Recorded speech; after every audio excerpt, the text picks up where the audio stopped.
आदाब, मैं हूँ रेहान सैयद। आज के इस वीलॉग में मैं आपको बताऊंगा कि आईनी तरमीम को पास कराना इस वक्त हुकूमत के लिए कितना बड़ा चैलेंज बन चुका है।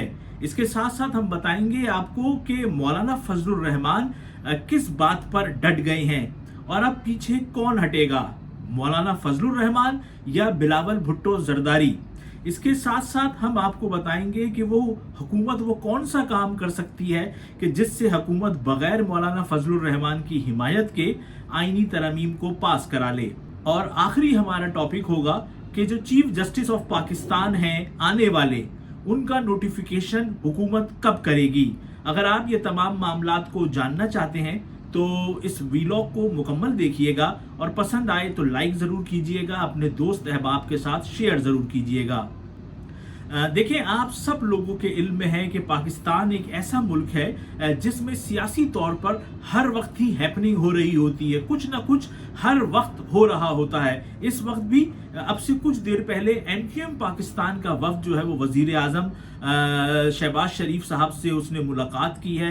अब इस वक्त में एक दिलचस्प बात यह है कि जो एमक्यूएम के चेयरमैन है खालिद मकबूल सिद्दीकी साहब, वो नहीं है। फिर एमक्यूएम के मरकजी रहनुमा है मुस्तफ़ा कमाल साहब, वो इस वक्त में शामिल नहीं है। बल्कि एमक्यूएम पाकिस्तान की तरफ से इस मुलाकात के अंदर गवर्नर सिंध कामरान टिसोरी, डॉक्टर फारूक सत्तार और साबिक वफाकी वजीर अमीनुल हक जो है वो शामिल है। और यकीनी तौर पे हुकूमत जो है वो आईनी तरमीम के हवाले से क्या करने जा रही है, इस पर हुकूमत और एमक्यूएम के दरमियान इस मुलाकात के अंदर जो है वो बातचीत हो रही होगी। क्योंकि डॉक्टर फारूक सत्तार ने पिछले दिनों कहा था कि हमें तो अभी तक आईनी मुसवदा मिला नहीं है। यही बात चेयरमैन एमक्यूएम पाकिस्तान ने की थी कि उनको भी जो है वो शिकायत थी कि जब आईनी मुसवदा मिलेगा फिर उसके बाद हम इस मामले पर बात करेंगे। और हम ये देख रहे हैं कि हुकूमत जो है मुस्लिम लीग नून, पीपल्स पार्टी और इसके साथ साथ जो JUIF है, इन तीनों के दरमियान ही इस वक्त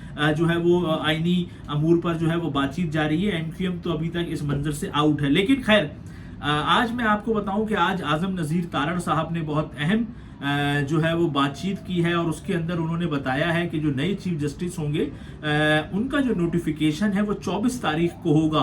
उन्होंने कहा हमेशा 1-2 दिन पहले ही जो है वो नए चीफ जस्टिस का नोटिफिकेशन होता है, लेकिन क्योंकि केयर टेकर गवर्नमेंट थी इसलिए काजी फाइज ईसा साहब का जो है वो जल्दी हो गया था। अब ये केयर टेकर गवर्नमेंट का काम था खैर कि वो बताते कि भाई उन्होंने क्यों किया, लेकिन इन्होंने कहा है कि जो नॉर्मल प्रैक्टिस है वो तो यही है कि 1-2 दिन पहले नए चीफ जस्टिस का नोटिफिकेशन होता है। और उनका ये कहना था कि भाई जो काजी फाइज ईसा का जो नोटिफिकेशन हुआ है वो केयर टेकर दौर में हुआ है। इसके साथ साथ आज उन्होंने एक और बहुत अहम बात की।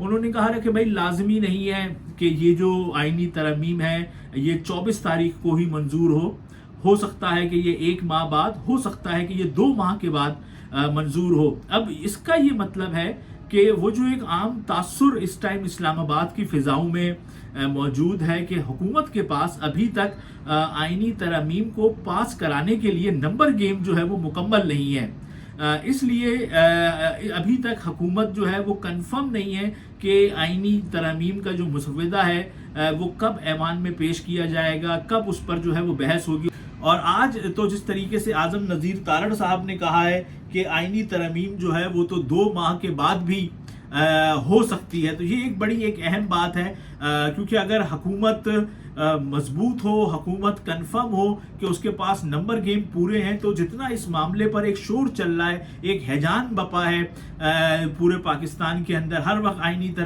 तरमीम पर जो है वो बात हो रही है। हालांकि किसी गरीब से इसका ताल्लुक नहीं है, ना इसके बाद बिजली ने सस्ता होना है, ना इसके बाद आटे ने सस्ता होना है, ना इसके बाद जो है वो पेट्रोल ने सस्ता होना है। ये तो बड़े लोगों के खेल है, अशराफिया के खेल हैं, उनका सारा सिलसिला है। लेकिन एक मुल्क की जो सियासत है वो इसने मुकम्मल तौर पर जो है वो जाम की हुई है आईनी तरमीम ने। अब ऐसे में आज आजम नज़ीर तारड़ साहब ने ये बता दिया है कि भाई वो तो 2 महीने के बाद भी हो सकती है।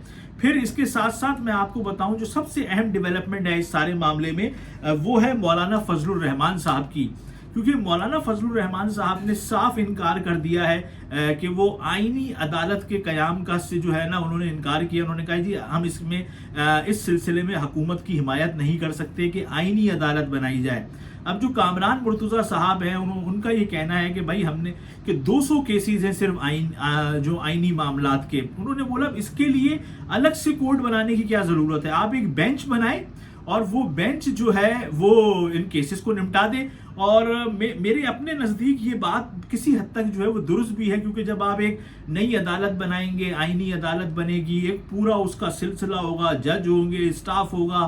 پاکستان میں تو ہمیں عہدے زیادہ سے زیادہ جو ہے وہ ختم کرنے چاہیے تاکہ پیسے بچ جائیں. ایسے میں ایک نئی چیز بن رہی ہے. تو انہوں نے یہ کہا کہ بھائی اس میں جو ہے وہ آئینی عدالت نہ بنائی جائے اور آئینی جو بینچ ہے وہ بنایا جائے. اس سلسلے میں اب کامران مرتضیٰ صاحب کی یہ بڑی ایک اہم بات ہے کہ انہوں نے بھی کلیئر کٹ جو ہے وہ بتا دیا. انہوں نے کہا کہ حکومت نے جو ہے وہ 26 نکاتی جو ہے وہ مسودہ پیش کیا تھا, اس کے جواب میں ہم نے 26 نکاتی جو مسودہ ہے وہ پیش کیا ہے. اور کامران مرتضیٰ صاحب نے یہ بھی کہا کہ بھائی پیپلز پارٹی اور ہمارا جو مسودہ ہے وہ سارا سیم ہے, صرف اس میں ایک فرق ہے کہ پیپلز پارٹی کہتی ہے کہ آئینی عدالت بنائی جائے اور JUIF یہ کہتی ہے کہ آئینی عدالت نہیں, آپ جو ہے وہ آئینی بینچ بنائے. اب جو پیپلز پارٹی ہے اس کا تو یہ موقف رہا ہے کہ یہ تو چارٹر آف ڈیموکریسی میں یہ بات لکھی تھی کہ آئینی عدالت جو ہے وہ بننی چاہیے. اب اس کو بہت اسٹینڈ لیا پیپلز پارٹی نے اس معاملے پر آئینی عدالت کے حوالے سے, اور اب تو سارے معاملات پھر بلاول صاحب نے اپنے ہاتھ میں لیے, وہی دیگر جماعتوں اور دیگر لوگوں سے جو ہے وہ مل رہے ہیں. اب ایسے میں جو ہے وہ فضل الرحمان صاحب نے کلیئر کٹ کہہ دیا ہے کہ بھائی آئینی عدالت جو ہے وہ تو میں اس کی حمایت نہیں کر رہا ہوں, اور اب اگر آپ نے بینچ بنانا ہے ہم آپ کے ساتھ ہیں. اب اس معاملے پر کون پیچھے ہٹے گا, کیونکہ دونوں نے پبلکلی یہ بات کہہ دی ہے. تو اب حالات یہ بتا رہے ہیں, جو سیاسی فضا ہے وہ یہ بتا رہی ہے کہ مولانا فضل الرحمان جو ہیں وہ حکومت کو سپورٹ نہیں کریں گے. حکومت کو آئینی ترمیم پر مولانا صاحب سپورٹ نہیں کریں گے, خصوصاً اس ترمیم پر جو کہ حکومت اس وقت لا رہی ہے. اگر کل کو وہ تبدیل کر دیتے ہیں, جس طرح مولانا صاحب نے کہا ہے کہ آپ آئینی بینچ بنائیں, تو تیاری ہو جائے گی. لیکن اب حکومت اگر اس سے تبدیل کرتی ہے کہ آئینی عدالت نہیں آئینی بینچ بنے, تو اس سے پھر لازمی سی بات ہے کہ حکومت ایک قدم خود پیچھے ہوگی. تو یہ بھی ایک بڑا مسئلہ ہے. پھر پیپلز پارٹی کا جو اسٹینس ہے وہ بھی بہت بڑا مسئلہ ہے. تو اس لیے اب یہ آئینی ترمیم کا جو معاملہ ہے یہ مزید ہمیں جو ہے وہ پیچیدہ ہوتا ہوا نظر آ رہا ہے. اور ایسے میں عمران خان صاحب جو ہے وہ ایک اپنا پریشر بڑھا رہے ہیں حکومت پر, جس طرح سے انہوں نے اعلان کیا ہوا ہے, اور آئے دن کے احتجاج, آئے دن کی چیزیں جو ہے وہ ہو رہی ہیں. اور سوشل میڈیا پر تو ایک جھوٹ اور فیک نیوز کا ایک جمعہ بازار جو ہے وہ گرم ہے. ایک طرف حکومت والے ہیں وہ ایک اپنی کہانی لاتے ہیں, دوسری طرف جو ہے وہ عمران خان صاحب کا جو PTI ہے اس کے چاہنے والے ہیں, ان کی ایک الگ کہانی ہے. لیکن اس ٹائم جو سب سے اہم بات تھی وہ میں نے آپ تک پہنچا دی ہے کہ آئینی ترمیم کا فی الحال پاس ہونا مشکل ہے. اور کامران مرتضیٰ صاحب نے ایک بہت اہم بات کی, انہوں نے کہا کہ اگر ہمارے بغیر حکومت نے آئینی ترمیم کو منظور کرایا تو سب کو پتا ہے کہ یہ کس طریقے سے جو ہے وہ منظور ہوگی, اور یقینی طور پہ اس کے اثرات پھر پاکستان پر اچھے نہیں پڑیں گے. کیونکہ ہو سکتا ہے کہ زور زبردستی سے, دھوس سے, کچھ بھی کرا کے آپ ان آئینی ترامیم کو پاس کرا لیں, لیکن اس کے بعد تو مجھے پھر یہ لگتا ہے کہ حکومت مزید جو ہے وہ کمزور ہو جائے گی, اس کی کریڈیبلٹی جو ہے وہ مزید جو ہے وہ خراب ہوگی. کیونکہ جب ایوان میں پتہ چلے گا کہ حکومت کے پاس جو حق میں لوگ ہیں وہ تو فرض کریں اس وقت 176 ہیں, لیکن آئینی ترمیم کو پاس کرنے کے لیے وہ لوگ جو ہیں وہ 190 ہو گئے. اب وہ چاہے اپنے دل سے ہو چاہے کچھ ہو, لیکن ایک جو پرسیپشن جائے گا وہ تو یہی جائے گا کہ بھائی ان لوگوں کو پیسے دے کے لایا گیا ہے, ان کو دھوس دھاندلی کے ذریعے لایا گیا ہے. تو یہ ساری چیزیں پھر اس کے ساتھ ساتھ لوگ بہت زیادہ تنقید کر رہے ہیں اس ٹائم جو عمران خان صاحب کو SCO کے حوالے سے, جو SCO کانفرنس ہو رہی ہے اس دن ان کو احتجاج نہیں کرنا چاہیے, اور یقینی طور پہ نہیں کرنا چاہیے. اس میں تو کوئی دو رائے نہیں ہے, کیونکہ ایک بہت بڑا ایونٹ ہے پاکستان میں, دنیا بھر سے ڈیلیگیشن آ رہے ہیں, بڑے بڑے سربراہان, وزیر خارجہ انڈیا کے بھی آ رہے ہیں. ایسے میں پاکستان کو احتجاج نہیں کرنا چاہیے, کسی بھی جماعت کو جو ہے وہ پاکستان میں احتجاج کہیں پر بھی نہیں کرنا چاہیے. اور اس کو تمام لوگوں کو دعا کرنی چاہیے, کوشش کرنی چاہیے کہ یہ جو کانفرنس ہے یہ پاکستان کی جو ہے وہ بڑی कामयाबी से हो, बड़ी खैर आफियत से हो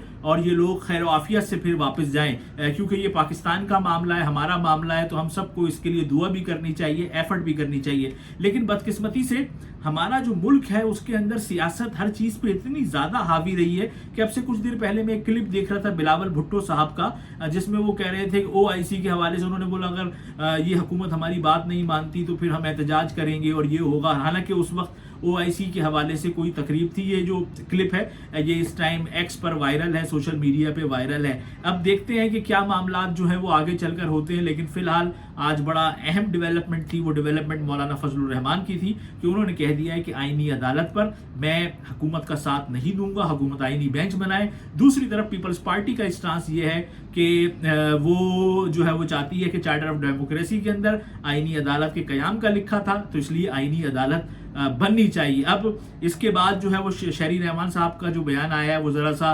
ये आया है कि उन्होंने बोला भी मशावरत का सिलसिला जारी है, मुलाकातों का सिलसिला जारी है, हम सबके राय को मद्देनज़र रखते हुए जो है वो चीज़ों को आगे बढ़ा रहे हैं और ये मामलात आगे बढ़ रहे हैं।